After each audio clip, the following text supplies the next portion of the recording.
way it currently stands, forced labor, slavery takes precedence over rehabilitation and public safety. Oh, by the way, while the Biden administration gives reparations to everyone but freed people, look at the billions he has run over to Ukraine. We don't have black grocery stores because if you think about it now, just to get in that supply chain, it's almost unheard of. They don't want the truth to get out. Okay? I don't want to know what my family did or what all these people did and all this stuff like that. Okay? You read that 500-page report. There's this thing called white superiority and black inferiority. That mindset allows all of the behaviors that we've seen across generations, allows for the construction of these policies and practices and systems and structures that continue to oppress us. This is not a handout. This is a debt that is owed. You know, Allensworth was like the internet of his time in 1904, 1905. The total black population in California is about 2.6 million, and then of that, the descendants compose about 2.2 million of that.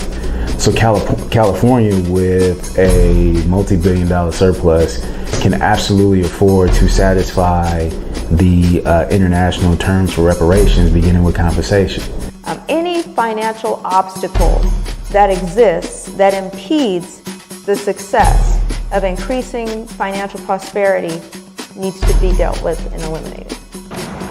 No matter where we've been, no matter what part of this fight we've been in, we've been harmed, and we've had harm done to us specifically. When I got to Los Angeles, this was some of the worst segregation I'd ever seen. And remember, I'm telling you, I'm from Mississippi. Because as you can see, I'm giving you broken history right now, you know? But I had to give it to you guys today. I said, no, I got to show them this because it's so precious and nobody really knows about it. Black people don't have that kind of luxury. Our historically black communities have been redistricted multiple times. Now listen, if you can't handle the TR roof, don't tune in.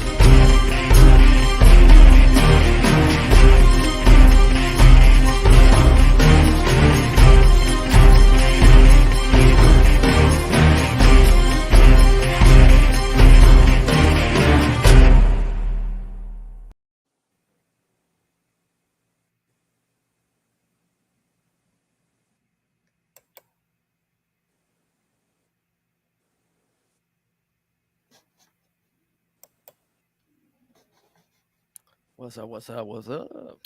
Good morning, Freedmen family. Good morning, good morning. American Freedmen in the house. Black American Freedmen in the building. So we have a special guest that's going to be joining us today, Miss Darlene Crumity. Darlene, I know people probably know of you, but if you want to kind of give people a little introduction for those that might not know of you and kind of how you got involved in the reparations movement and just, where you from, give people little updates, Okay. If you don't mind. No, I'll be glad to. Originally, I was born in Los Angeles, California, but was raised in San Francisco and basically have been in the Bay Area all my life. Bar maybe 2 years. I used to consider myself a San Franciscan, but since I've been priced out, I don't actually say that anymore. But and the way I got involved in the reparations movement is actually I saw the hashtag on Twitter and I started following that. But what happened, my mother had a medical emergency, so I left and I just didn't get back on Twitter for a while. And when I got back on, I started seeing something else. I started seeing CJ. And then I think it was May, you might have had a in-person down in Sacramento. So that's the first time I met you, Moria, and Kim, and Chris. And I've been following you ever since. And I'm just here to stay. And actually, I have celebrated 1 year with being with CJ this July. So I'm happy about that. Yes. All right. So because you said that, we're going to have to give your flowers. So here we go. No, we're gonna Thank you. I appreciate it. I mean, because when I walked in there, I mean, you three, was just it for me. I said, okay, this is where I know that I belong. I mean, I knew about reparations, but you don't know about reparations. And you guys have just really helped me along the way.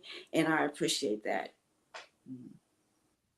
Well, Darlene, I don't, Kim could speak for herself, but we so appreciate you. Yeah, thank you for being a writer. Darlene has really been active and coming out to these hearings. Here's a picture of us at the AB 1604 in chambers there, and just testifying the truth and just being an all-around asset to what we're doing in this reparations movement. So thank you. Well, you're so welcome, and thank all of you, including Chris, and actually my team now that I'm a part of, which is Arc Bay Area, for helping me in my growth. And I appreciate everything that you do, and I will always be there. Yeah, Arc in the building. Yeah. So what's going on in the Bay Area? What do you guys got going on up there? I guess. Well, just expect within this week some updates, and we are doing some exciting things. You will be getting a update this week, hopefully, about some of the things that we're doing. We're very happy to have that on the ground and get it started. So just look for that. Will be definitely coming out this week. All right, nice, and hopefully, And I give a shout out to my team. Of I would course. like to thank Josiah. I would like to thank Carol. I would like to thank Shanna, and of course myself. And we are just ready to get going. All right, yeah, we're gonna have to get Shanna on because Shannon's Miss Quiet and Miss Reserved. Hopefully the whole team will come. Yeah, Josiah, Carol, And Shanna. everybody, and yourself obviously come through. Love your presence on the platform so you can give the people an update. Especially in the Bay Area, because people, the Bay Area's got a lot of deep, rich history. Here in California. It does. Especially when it comes to protests. Black community building. A lot.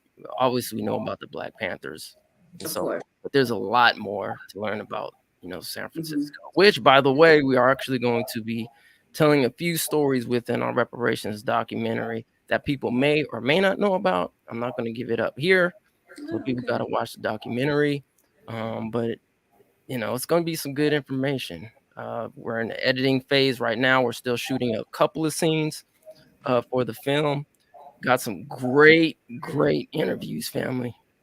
really good interviews. So, but on that note, I guess let's get into the show and the program. Unless Darlene, is there anything else you want to talk about? Oh no, we could chat later as it comes up. Okay. And Miss Kim, is there anything you want to? No, just that I'm looking forward to having the Arc Bay Area team on the show when they get around to it, hear all the updates about what's going on out there. But just as Darlene was introducing herself, talking about living in LA, being from San Francisco, I mean, those are two of the most gentrified areas in California. So, I mean, you've been hit in every direction. Yes. And one thing I can say that I've had the privilege of living in two, as a child and a teenager, living in two Black neighborhoods. And to go back to those neighborhoods now, it's just kind of heartbreaking that, I don't see my childhood, which was remarkable, even as being poor. And my brother and myself, we talk about it all the time, is that we just don't recognize it anymore. It's just gone. And it's a sad commentary. That's really sad. Yeah, we definitely have some community building to do. So yeah, let's get into it. How we gonna make this happen? Yes. Well, part of it is starting with data disaggregation. So we're going to be talking about the historic step that was recently made right here in California, signed by Governor Gavin Newsom. We're definitely going to get into that. But before we do that, let's get into the ancestor Emmett Till. It looks like there's going to be a rally out there in Mississippi Thursday, July 28th. So it's coming up this week. So if we have any family out there in Mississippi, please note this information that is on the screen. It looks like Priscilla Sterling, who is the cousin to Emmett Till, is also looks like she might be part of the Emmett Till Justice for Families Foundation. So if you are out there in Mississippi, please go support that. I know Chad Brown, who is a member and supporter of CJEC, is from Mississippi, and we actually received that flyer from him.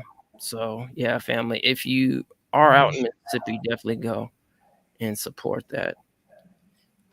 Yes, support the Emmett Till rally, but I hear that we're boycotting the movie. Have you heard anything about the Emmett Till movie coming out, Moya? You're an avid movie watcher. I am, but no, I haven't.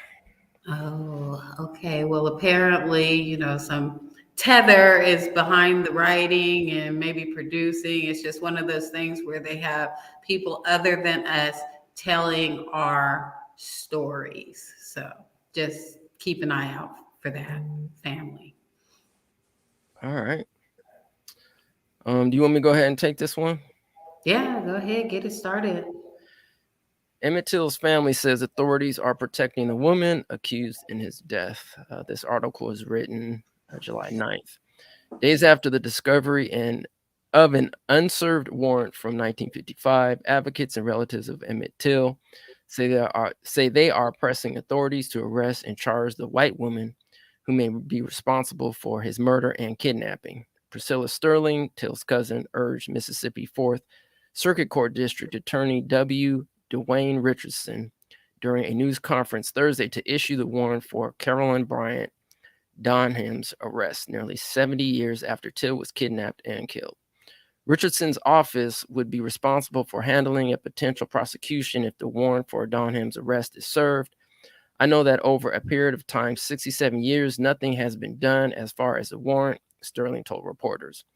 The family wants Carolyn Bryant to face justice, and by justice, we want her to at least come here and defend herself.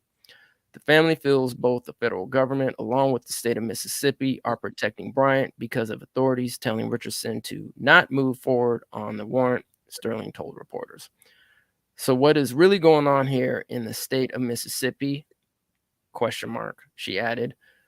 The warrant must be issued. The warrant must be executed. Thoughts, anyone? I mean, the warrant should have been executed. It sounds like decades ago. So yeah, we gotta, finish up and make up for lost time and bring her to justice. And like the family said in this article, at least come in and defend yourself. I mean, let's hear you out. See if there's any remorse. But yeah, due process. Absolutely. Absolutely. Mm-hmm.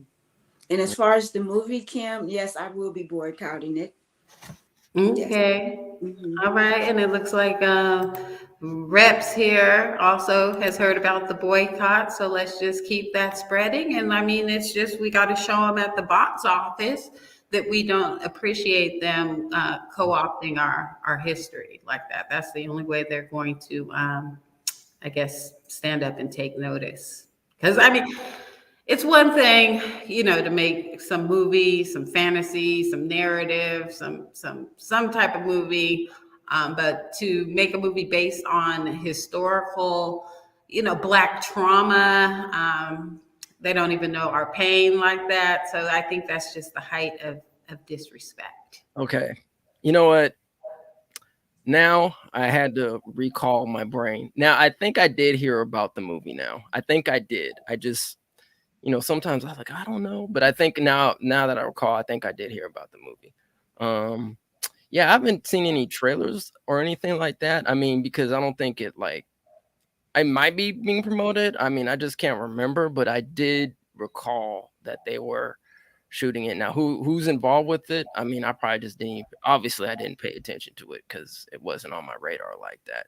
But now that I recall, yeah, I do recall hearing something going on about the Emmett Till story, and them some people having issues, as you were saying, with that, kind of like with the Harriet Tubman story. And I can't remember who played that character, but some people felt, Cynthia Evo or Revo, whatever her name is. I don't know.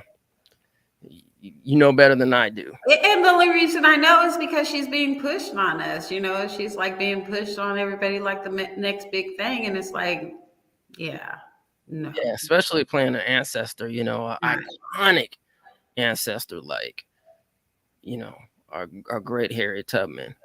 Right. And I've heard some pushback like, oh, American actors were playing in Black Panther. And it's like, Wakanda's not real. So there's that. Not. But the trailer looks good, though. I'm not going front, man. The trailer. Okay, all right. It's got you intrigued. It might take some wrangling to keep your Moya away from some of these movies. But you're just doing research, right? Of course. But we still got to hit them at the box office. Try to watch a bootleg or something like that. Okay. Not our bootleg, though, of Reparations Now. We gotta support that. We're not promoting bootleg. Matter of fact, y'all can hit up our GoFundMe if you want to drop a link. I'll drop a link in the chat. We're still, taking donations so we can get you this information. Definitely. Really appreciate that. So let's get into the press release that was sent out by the one only our brother, Chris Lodson. Unfortunately, he's not here today, but we'll go ahead and read the press release that was sent out on behalf of the Coalition for Just and Equitable California. I don't know, Kim, do you want to take this one? Sure. Sacramento, California, Thursday, July 21st. California-based grassroots reparation advocates applaud Governor Gavin Newsom's 2022-2023 budget trailer bill, SB 189, for including historic legislation directing state agencies to disaggregate or use separate data collection categories for different Black or African American subgroups.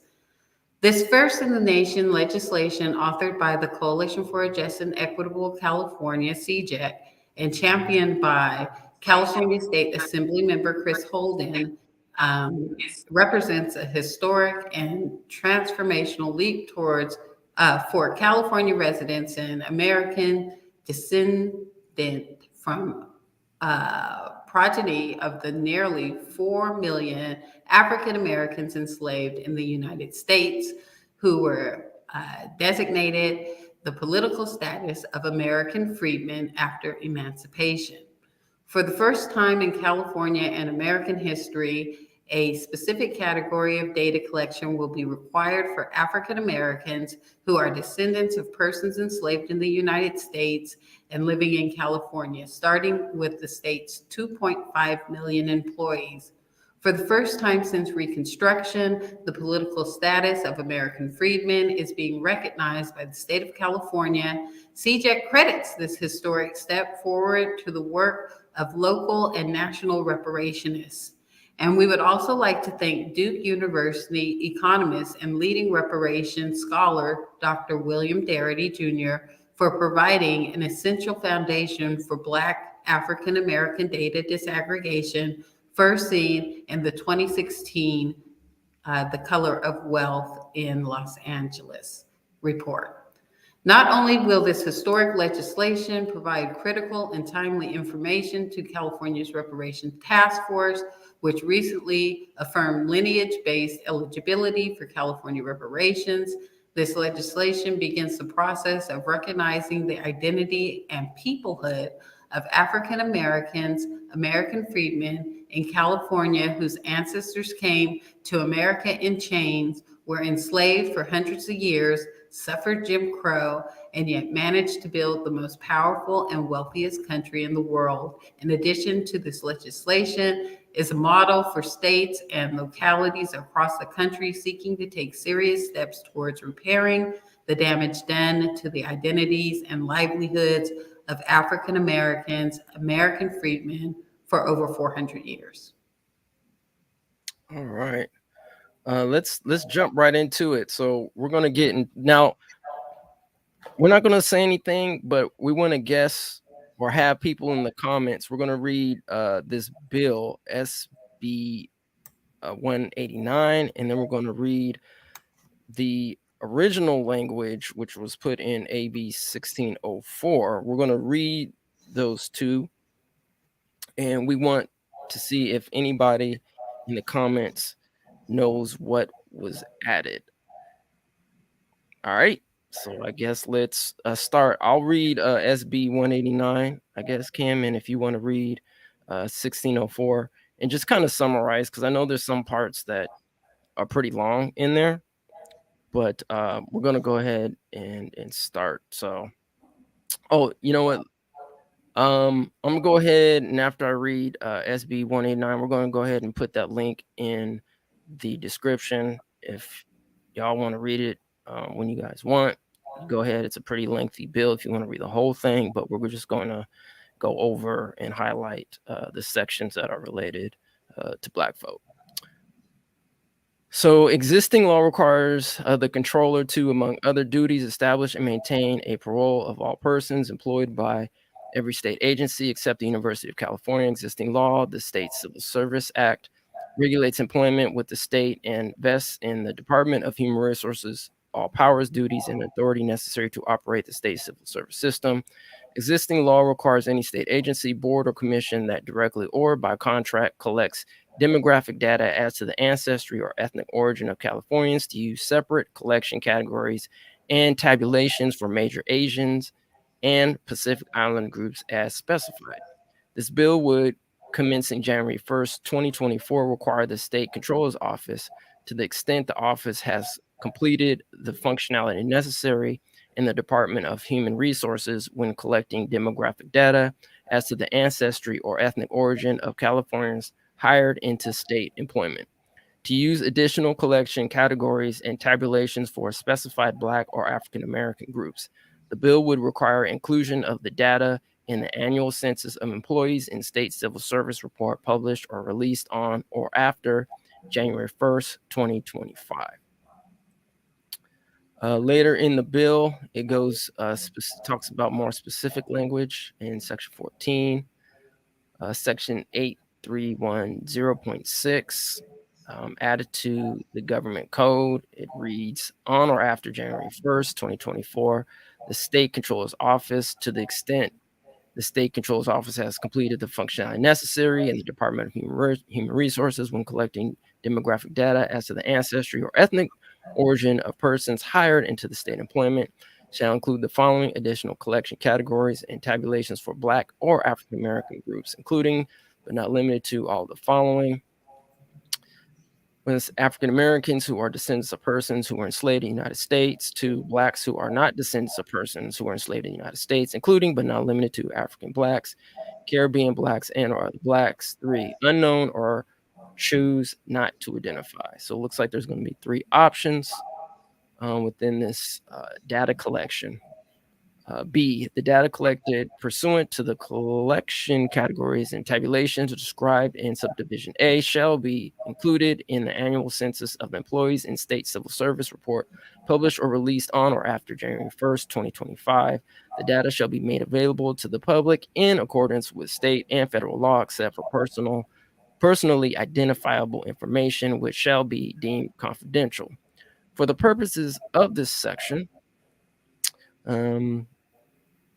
it reads, African Americans who are descendants of persons who were enslaved in the United States means individuals who self-identify as Black, African American, or American freedmen who have at least one ancestor who was enslaved in the United States.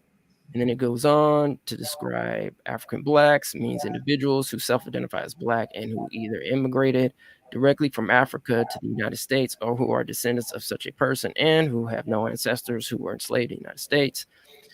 Quote, American freedmen, end quote, means persons who gained freedom from slavery in the United States of their descendants, 4 Caribbean Blacks, and 5 other Blacks. So that is the language under SB 189. Now, SB 189, if I'm correct, was the bill that the budget bill that Governor Newsom signed. So we're actually going to go over AB 1604 right now and what's in that language, and let's see if the family can guess what was added. Okay, all right. Section 1. This act shall be known and may be cited as the Upward Mobility Act of 2022. Section 8310.6 is added to the government code to read a state agency board or commission that directly or by contract collects demographic data as to the ancestry and ethnic origins of Californians shall use separate collection category and tabulations for the following. 1. African Americans who are descendants of persons enslaved in the United States. 2. African Americans who are not descendants of persons enslaved in the United States, including but not limited to African Blacks, Caribbean Blacks, and other African Americans or Blacks. B. The data collected pursuant to the different collection categories and tabulations described in subdivision A shall be included in every demographic report on ancestry or ethnic origins in California of Californians by the state agency board or commission published or released on or after January 1, 2023. The data shall be made available to the public in accordance with the law and federal law, except for personal identifying information, which shall be deemed confidential. C. As used in this section, the following definitions apply. 1. African Americans who are descendants of persons enslaved in the United States means individuals who self-identify as Black or African American with at least one ancestor who was enslaved or subject to chattelization in the United States. And then we've got all these breakdowns. We've gone over this before on the show. Didn't really go over so well. So y'all could take a screenshot if you want to see the African Blacks, but it breaks it down by the following countries, and there are quite a few of them. So you can take a screenshot so you can read through all of those. And then we have section 3, which is Caribbean Blacks, means individuals with origins from Caribbean countries, including but not limited to one of more of the following countries. And then they have the countries associated with the Caribbean that you can also take a look at. And then 4, other African Americans or Blacks. These individuals with African ancestry originating from any country not included in paragraph 2 or 3. All right, so family, the question, let's see who can get it in the chat quickly. Let's see who can get it in the chat. So what currently is the difference between what's in AB 1604 and what was signed into legislation SB 189? Anyone in the comments? See what was added? Anyone? I know we got Friday in the building. What's up, Friday? What's up, Chad? Friday and Chad, peace out to the family. Couple of ringers in the building because we know they know the answer. Yeah, definitely. And shout out to them. You know, they contributed heavily to our documentary. You might have seen them in the trailer, bringing that fire in the building. I think we got a answer. Ding, ding, ding. My man, Chad Brown. Okay, Chad, we're going to have to give you some love, man. All right, we're just going to have to give you a hand clap. Maybe we'll give a hand clap. Let's see. Hand claps. Right on. Give the flowers with the flowers. So yes, ladies and gentlemen, Freedmen was added to the bill. So let's see who else. Chad laughing. American Freedmen specifically. Shannon's always being so literal. American Freedmen. Yes, that is true. That is true. It's interesting, how we've been able to kind of move this language, I guess, from what we looked at. I mean, even, when we talk about HR 40 and not even have that lineage, application to it, and then going from AB 31 and now into this SB 189, when they're actually talking about freedmen. I mean, people don't understand, like, this is so huge that this is going to literally change the dynamic of Black people who've been enslaved in this country, because now these terms, these historical terms that are coming back, are self-identified specifically for us who've been harmed in this country. So this is big, man. This is real big. I don't know if y'all have any things to say about that. And Darlene, you might have to come off mute if you want to comment.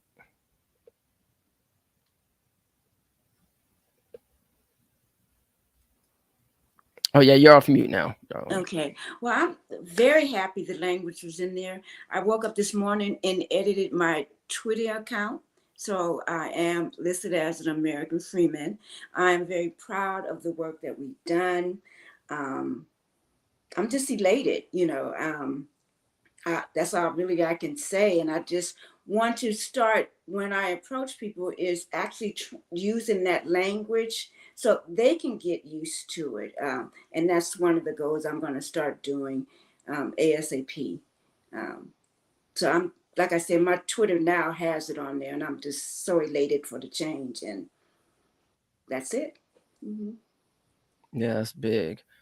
We're gonna go and since I guess CJEC / Chris Lodson sent out the press release, spoke of a report called Color of Wealth, and we're gonna read a little bit from that. Kim, if you had anything to say about it while I'm pulling the report up. No, I mean, I feel the same as, share the same sentiments as Darlene here. Very excited to see this change. But another feeling that I feel is validated and acknowledged. It really does feel different. I'm like, okay, Freedmen, but nobody really knows about it. So that's going to be part of our education moving forward. It's like Darlene said, normalizing the term. I can't wait to see it on official documentation. Maybe I'll try to get back on with the state of California. It wasn't really working out for me before, but maybe they need to get their Freedmen numbers up. We'll see. All right, so let's go into this Color of Wealth. And I know some of you may have already seen this, and some of you may not have, but we'll go ahead and can everybody see my screen here? Yeah? Okay. All right, so we'll put the link into the chat where everybody can read it, but I'll go ahead and start a little bit of the Color of Wealth. And this is the reason why this reason I am currently reading this is because it's important to note that data disaggregation is vital, to understand, the current situation that's going on with Black America. Not only current, but historical information as well. All right, so The Color of Wealth in Los Angeles. Luskin researchers among co-authors in new study revealing nuanced story of race and wealth in Los Angeles, 2016. And this was the study report that Dr. Why am I forgetting his name right now? Sandy Darity was involved with. I think there were some other people involved with it as well. All right, so looks like it was written 2016. All right. A new report examining wealth inequality across racial and ethnic groups in Los Angeles shows substantial disparity, with Japanese, Asian Indians, Chinese, and whites ranking among the top, while Black, Mexicans, other Latinos, Koreans, and Vietnamese rank far behind. The Color of Wealth in Los Angeles is the first report to compile detailed data on assets and debts among people of different races, ethnicities, and countries of origin residing in the Los Angeles area. Researchers from UCLA, Duke University, and the New School, with support from the Federal Reserve Bank of San Francisco and the Insight Center for Community Economic Development, analyzed data on assets and debts. Assets include savings and checking accounts, stocks, retirement accounts, houses, and vehicles, while debts included credit card debt, student loans, medical debt, mortgages, and vehicle debt. 3 of the authors of the report have ties to the UCLA Luskin School of Public Affairs. Melanie de la Cruz Viesca, the lead author of the report, is a 2002 graduate of Luskin School's Department of Urban Planning and is assistant director of the Asian American Studies Center at UCLA. Other co-authors include Paul Ong. Let's see who else is on here. C. Ajin Lee and Chandra Peck. And it goes on to say data that truly reflect the diverse and emerging patterns of wealth inequality across specific ethnic and racial groups has been hard to come by, said William Sandy Darity, co-author and director of the Samuel Du Bois Cook Center on Social Equity at Duke. The patterns we were able to document may well be the first in-depth study of wealth, ethnicity, and race in Los Angeles, especially for Mexicans and particular Asian national origin groups. Although much of the inequality discourse has focused on income, wealth is a better indicator of economic well-being and metric for understanding economic inequality. The accumulation of wealth is more likely to ensure financial security and opportunity for American families in the future, the author said. Let's kind of go down a little bit. Racial and ethnic differences in wealth show the extreme vulnerability of some non-white households in Los Angeles. The authors estimate that the typical U.S.-born Black or Mexican family, for example, had just 1% of the wealth of a typical white family in Los Angeles, or 1% for every dollar of wealth held by the average white family in the metro area. Koreans hold 7 cents, and Vietnamese possesses 17 cents for every dollar of wealth owned by comparable white families. The median value of liquid assets, those assets that quickly can be converted to cash, for Mexicans and other Latinos is striking $0 and only $7 respectively, while the median value of liquid assets for white households is $110,000. This not only implies financial hardship in the long term, but it also makes families particularly vulnerable to short-term financial distribution, the report states. White households in Los Angeles have an estimated median net worth of $355,000. By comparison, Mexicans and U.S.-born Blacks are estimated to have a median net worth of $3,500 and $4,000, respectively. Additionally, among non-white groups, Japanese have looks like a net worth of $592,000, Asian Indians $460,000, Chinese $408,000, and Filipino $243,000. Households and estimated median wealth values for in excess of Blacks who recently immigrated from Africa, $72,000, other Latinos, $42,500, and Koreans, $23,400, and Vietnamese, $61,500. The article goes on to say the socioeconomic status of immigrants prior to entering the U.S. plays an important role in influencing the wealth position of particular groups, said De La Cruz Viesca. This report not only reveals a nuanced story of racial wealth differences in L.A., perhaps more importantly, it also explores the local nature of asset markets and what factors influence the wealth status of communities of color, and in particular, Black Americans, Black freedmen. The majority of immigrants, that was added by me, by the way. The majority of immigrants who came to the United States after the passage of the 1965 Immigration Act are highly educated, possess higher levels of wealth than the average American and are highly skilled professionals who are more likely to hold jobs that pay more. One exception is Vietnamese immigrants, many of whom came to the United States as refugees, generally with limited financial resources. The National Asset Scorecard and communities of color survey findings are consistent with this general pattern. All right, I'm going to go ahead and skip the last, unless y'all want me to read it. Do y'all want me to keep reading, or are we good? Do you think we got the gist of the Darlene Kim? Well, I think that it's interesting about the baby bonds, if you wanted to kind of talk about that. All right, we'll go over that real quick. The wealth disparities uncovered in this report are enormous. Likewise, it will take bold initiatives to address them, said co-author Derek Hamilton, associate professor of economics and urban policy and director of the PhD program in policy at the New School. Baby bonds provide an example of a bold policy proposal that addresses the racial wealth gap, which locks in inequality at birth. Hamilton said that these government-provided trusts would take into account a person's family wealth at birth. The accounts would be used to seed a down payment on an asset like a home or a new business so that everyone would have an opportunity to attain the economic security and wealth building mechanism of an asset that will appreciate over their lifetime. So that's very interesting. So I'm gonna type in the chat what everybody thinks about baby bonds.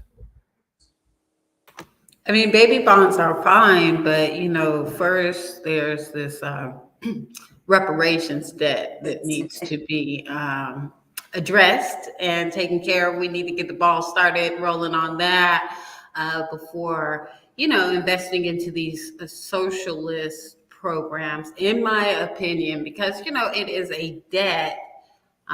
So I think that needs to be addressed first, and then we can get on to other things. And then the other statement that I have in reading the Color of Wealth report, I saw the Japanese, they have the highest wealth income at 592,000, I believe it said. And I've always wondered, is that from the reparations that they received?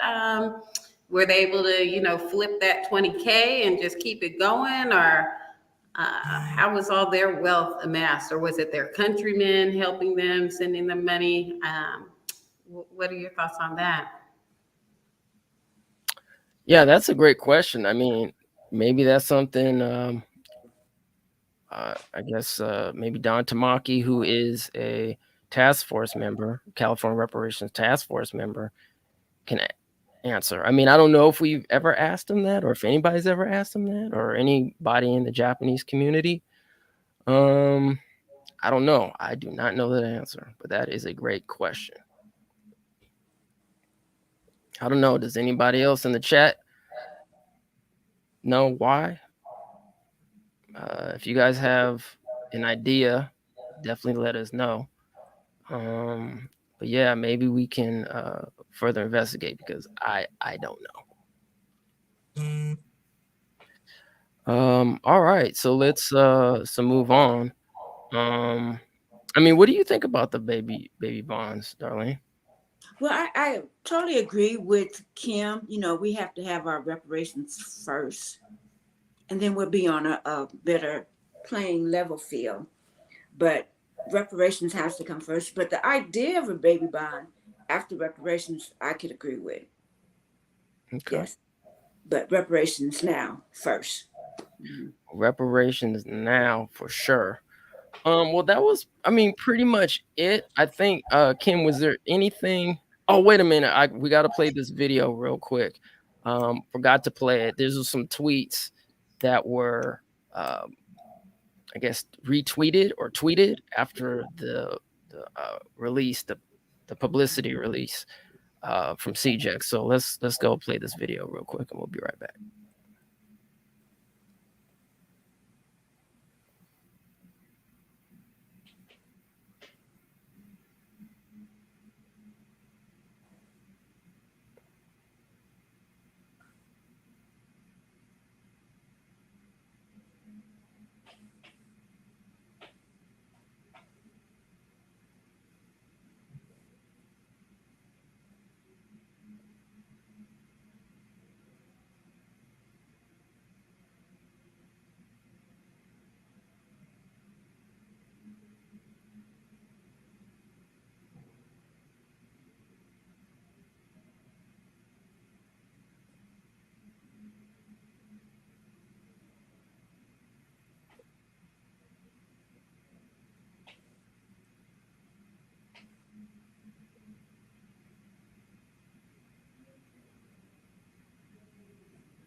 So I mean, if it's We once, all.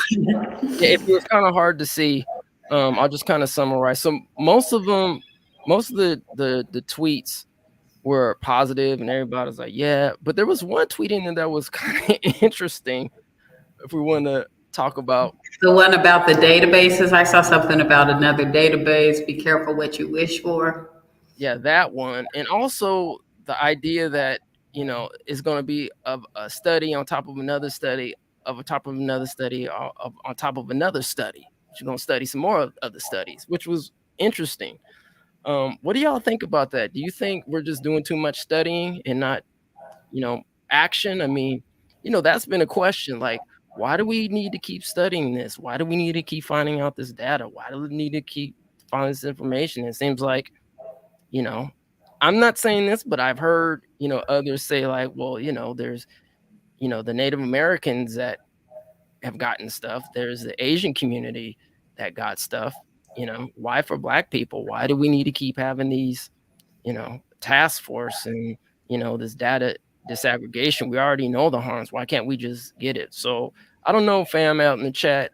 Why do we need to keep having these studies and why? I mean, this isn't a study though. This is a law, and they're just going to start collecting data. I mean, this isn't really a study per se. No, I agree. You're absolutely right. I think I'm playing devil's advocate obviously here. You keep having these modes of legislation, I guess, if you want to say, but it doesn't seem like there aren't any tangibles behind that. So with this data disaggregation, what's the purpose of this? Is it going to be just another rigmarole? We're just going to do the same old thing again, make all these promises, but nothing coming to fruition? What's the tangibles coming from this data disaggregation? What do y'all think about that? And in the chat, what do y'all think? I mean, I just think we'll be able to see a clearer picture of, the employment number as far as this specific piece that we're looking at. Get a clearer picture of the employment numbers for American freedmen in the California state system. All right, so Well, I'm sorry, go ahead, Kim, darling. I do agree. Excuse me, Umar, I do agree with you, but I'm still on the fence with the study. I haven't, I do sometimes say, why do we keep having studies? Although I have been enjoying reading the task force report, but I'm still on the fence. I'm tired of the study. I kind of want the tangibles now. It's been long overdue, so I'm not right there yet. I'm kind of tired of the studies myself, but I do understand why it needs to be done, because a lot of people just don't know what they don't know. And hopefully this report will allow them to come on board. But then again, we need to see something happen within this second year and really get those proposals down, the legislation, let's get the law. And then, let's get the check cut, if we're going to say that, or the other things, let's just get it done. So, but if it goes any longer than that, I'm seriously going to have a problem with it. I just need to have something.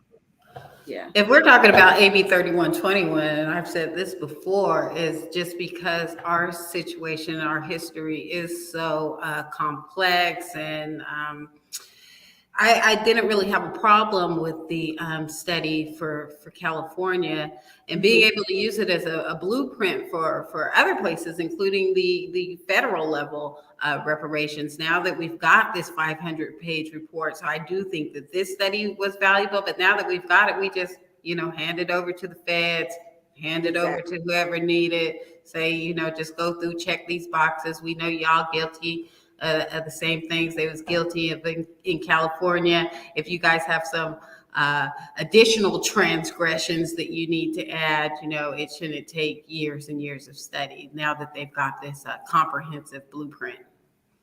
Exactly. All right, so let's go down some of these comments. We'll probably get out of here in about another 10, 15 minutes, but let's go down.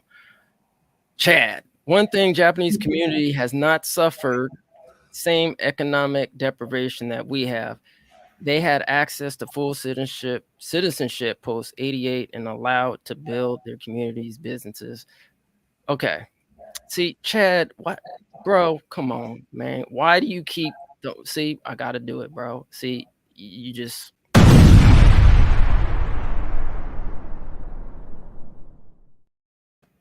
Chad, dang it! Stop bringing that fire, bro. And everybody in the chat, thank you for commenting. We really appreciate this because we learn too, right? But that's very true. You know, we as Black people, I mean, we already know about the Tulsas and the Rosewoods, but we're going to be talking about in the documentary. We don't know about the weeds, Californians. We don't know about the Negro bars. Those atrocities that happen to Black people. Shout out to Jonathan Burgess.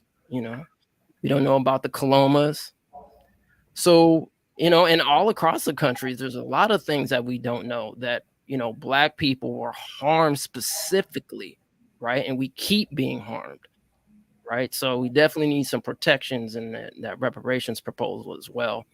Because, if and when we get, that them reparations checks and that land, they're going to be coming. And the Freedmen language, the American Freedmen language also, talking about disaggregating and our push for reparations. I mean, there's also been a lot of Twitter chatter about this Latinx carve out in the African American Museum.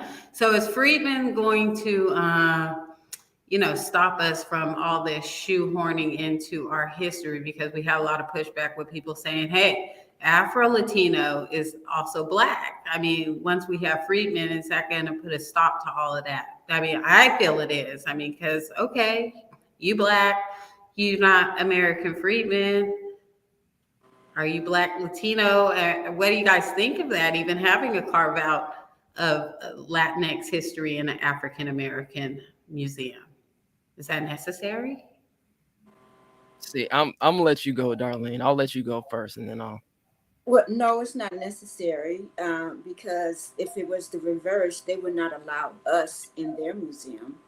They're always trying to shoehorn into us when there's something positive, but they never want to be with us when we're being harmed, stand up for us. So, no, it is not necessary.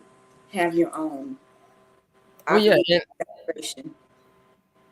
let's get something clear, and this is me speaking, right? There's one thing that is important about history, right? If history is history, history is history, right? But these revisionist history is the problem, right? And this includes all history, Black, white, Latino, whatever it is. You just need to tell the truth, as a brother information man would say. Just tell the truth and what happened. And oftentimes what happens is when Black people start trying to say, okay, this is what happened to us, or this is what we contributed, that is just another example of just some information that is not true. Now, yeah, I mean, currently, I think especially, in some parts of Los Angeles, because when the Immigration Act happened, a lot of the Latinos, especially the Mexicans from Mexico, started moving into, especially down in Southern California, where Black people live, right? So you talk about the Comptons, right? I mean, the Comptons, if you even look at the data, at one point, was white, and then had white flight. Then eventually Blacks moved into that neighborhood. And then once, other immigrants started coming into California, and that's when it, quote unquote, started getting multiracial. But that multiracial was predominantly Black and Latino. And obviously, modern times, those areas are even getting gentrified, right? So I think we need to just understand what is truth and what is misinformation. And for me, I'm just really about the truth, of what happened. And if in this particular case, supposedly they're saying that Latinos were involved in this particular point of Black history, if that was the case, then fine. But absolutely, if it's not the case, then that should not be included at all.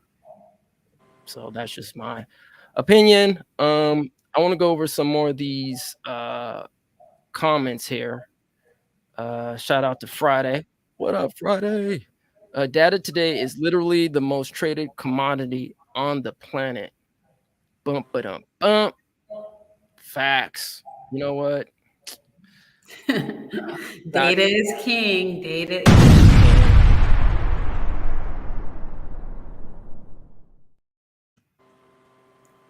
Yeah, I mean, that's the one thing we have to understand is like we're moving, if not already, into digital age, right? And so like data is so important. I used to work at a company that's pretty much all we did was at an entertainment company, not going to disclose where I worked at, but I was heavily involved in data, metadata. I mean, that's basically how companies got paid, like when music streaming services, they get paid because there's data associated with that. If there was no data, companies wouldn't be getting paid, artists wouldn't be getting paid, managers wouldn't be getting paid, publicists wouldn't be getting paid, people on social media wouldn't be getting paid. So shout out to Friday. Data today is literally the most traded commodity on the planet. And if anybody else thinks differently, hey, have at it. Let us know. Let's see here. What does Shane have to say? I learned this demand when I did census work in 2020. They can do it, but not us. No. All right, let's see. Who else? Yes, Darlene Love, we are ready for action from the government. Rest is hilarious. But first with Callie. All right. So I'm gonna give both Shanna and Rep some love here because shout out family. Okay, let's see who else. All right. Let's see. A large reason why we see AAPI getting resources is that they have effectively disaggregated from other groups and drawn clear internal lines. We must do the same. Boom. Absolutely. Jay Bryce says facts. Yeah. Let's see. All right, we'll give a little shout out. Looks like Jay's trying to get something up going out here in California, the reparations rally, September 24th. There's a rally coming at California State Capitol. So yeah, Jay, let us know what's up with that, bro. As it comes closer, definitely let us know. We'll help promote that. American Freedmen is ironclad. Well, there you go.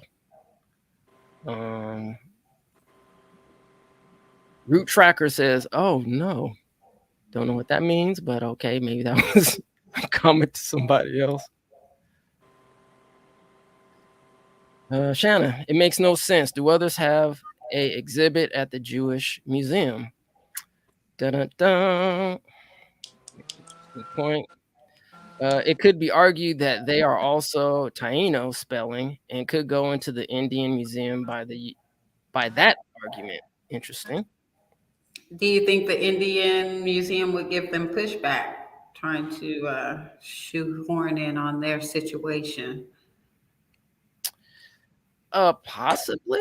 I mean, as I said before, I mean, if you look at history and who was involved when, and you can identify it and actually prove it, then yeah, I mean, if history's history, I mean, history's history, I mean, come to find out that some Native American tribes owned slaves, owned black people, right? Freedmen. So if it happened, it happened, right? But there's a lot of claims I don't even want to talk about right now on this program that we can get into because I don't want to go down the rabbit's hole. But yeah, so let's go on some more. Did we answer your question, Kim? Do you want to elaborate on more, or are we good? No to both of your questions. Okay. Well, I guess we can table that for another time. Right. Can you imagine if some Black Wall Streets were allowed to thrive and flourish around the same time was letting the Italians, Latinos, Europeans were allowed to flourish? All right. Let's see. Go a couple more here. Anyone can be Black as us or US and Office of Management and Budget currently define it. That has been our problem. Only one group of American freedmen. Black Mexicans did found Los Angeles. Negro Street was the first street name. Yep. I mean, true. There is a lot of information already about out there about the founders of Los Angeles being Latin, and then there's the 44 Black founders. Also, not as clear on that. But there is information about Blacks and Mexicans. So would that be appropriate for the museum? I mean, if it's American history and that's part of American history and was founded, yeah. I mean, look, it's really about, if you're talking about museums and you're trying to build some factual information, I mean, that's what happened. That's what happened. You know, I mean, I don't think, and that's sometimes, you know, some problems with, you know, some quote unquote Black historians and Black people just talking is like sometimes we also want to have a revisionist history, you know, i.e. slavery was okay. You know, it wasn't that bad.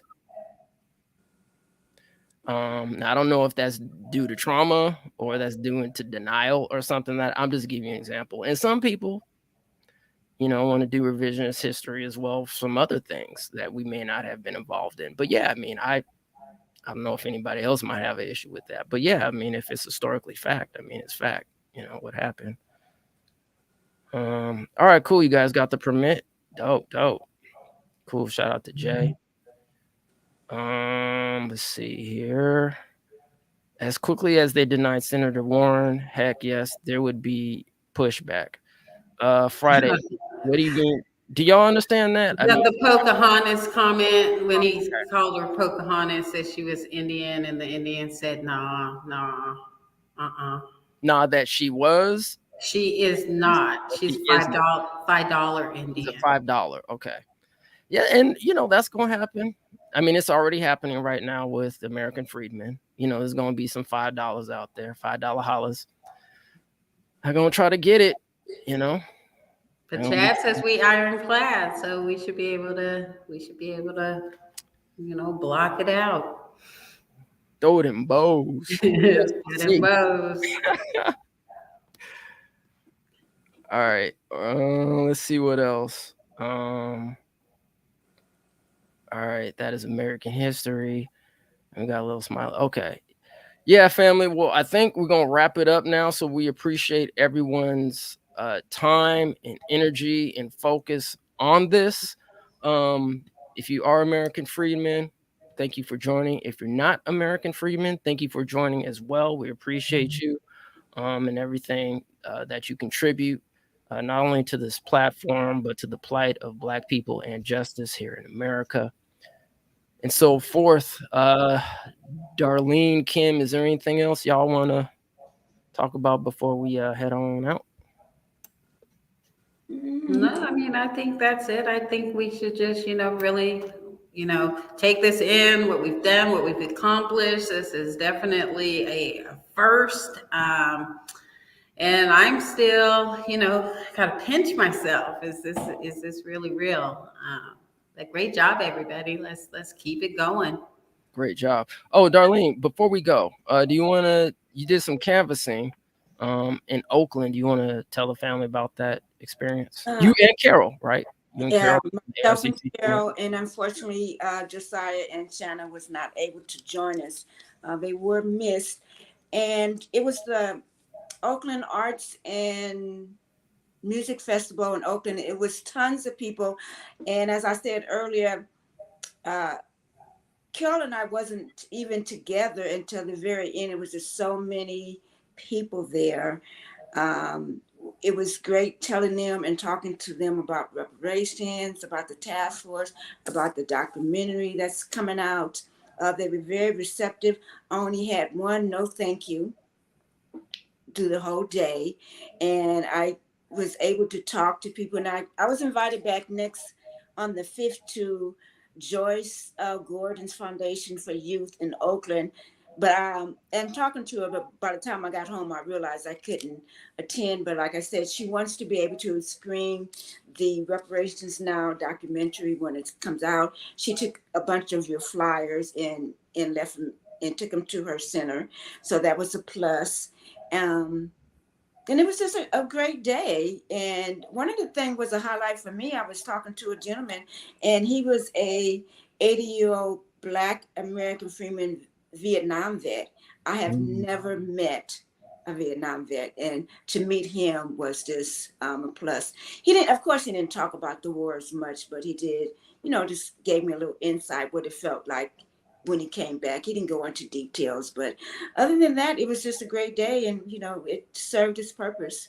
We was able to get the word out, and people were very receptive about it. So Darlene, in addition to talking about reparations and what's going on with the task force, did you talk to people at all about the new Freedmen classification, or did anyone have any questions about that?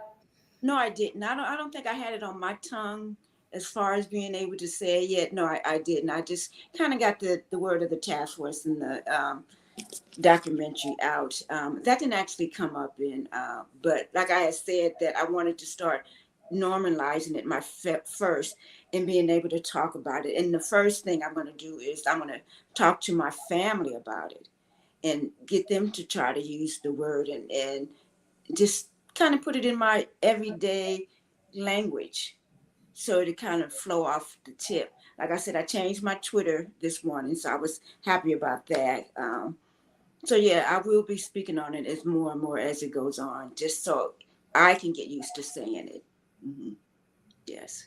Mm-hmm. All right. Well, before we get out of here, I think Reps did mention that I guess the FBA family is having a national rally out in DC. I think Reps mentioned that. I don't know if we're going to be attending or not. So we'll have to see. Depends on, what's in our schedule and where we're at. We'd love to go, but, not too sure at this particular point in time. But yeah, man, shout out to the FBA family doing their thing,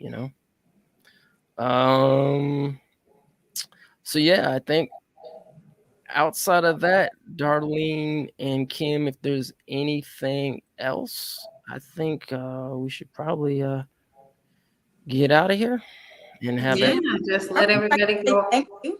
I would just like to say thank you for having me, and next time I hope to have my whole team with me in the very near future.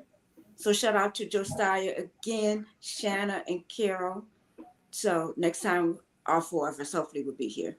Yeah, we love to have everyone from the ARC team in the building. ARC Bay area in the building. All right. Well, stay tuned for that, American Freedmen family. And again, peace, love, and reparations. Reparations now. The way it currently stands, forced labor, slavery takes precedence over rehabilitation and public safety. Oh, by the way, while the Biden administration gives reparations to everyone but free people, look at the billions he has run over to Ukraine. We don't have black grocery stores because if you think about it now, just to get in that supply chain, it's almost unheard of. They don't want the truth to get out. Okay? I don't want to know what my family did or what all these people did and all this stuff like that. Okay? You read that 500-page report. There's this thing called white superiority and black inferiority. That mindset allows all of the behaviors that we've seen across generations, allows for the construction of these policies and practices and systems and structures that continue to oppress us. This is not a handout. This is a debt that is owed. Allensworth was like the internet of his time in 1904, 1905. The total black population in California is about 2.6 million, and then of that, the descendants compose about 2.2 million of that. So California, with a multi-billion-dollar surplus, can absolutely afford to satisfy the international terms for reparations, beginning with compensation. Any financial obstacle that exists that impedes the success of increasing financial prosperity needs to be dealt with and eliminated. no matter where we've been, no matter what part of this fight we've been in, we've been harmed, and we've had harm done to us specifically. When I got to Los Angeles, this was some of the worst segregation I'd ever seen. And remember, I'm telling you, I'm from Mississippi. Because as you can see, I'm giving you broken history right now, you know? But I had to give it to you guys today. I said, no, I got to show them this because it's so precious and nobody really knows about it. Black people don't have that kind of luxury. Our historically black communities have been redistricted multiple times. Now listen, if you can't handle the TR roof, don't tune in.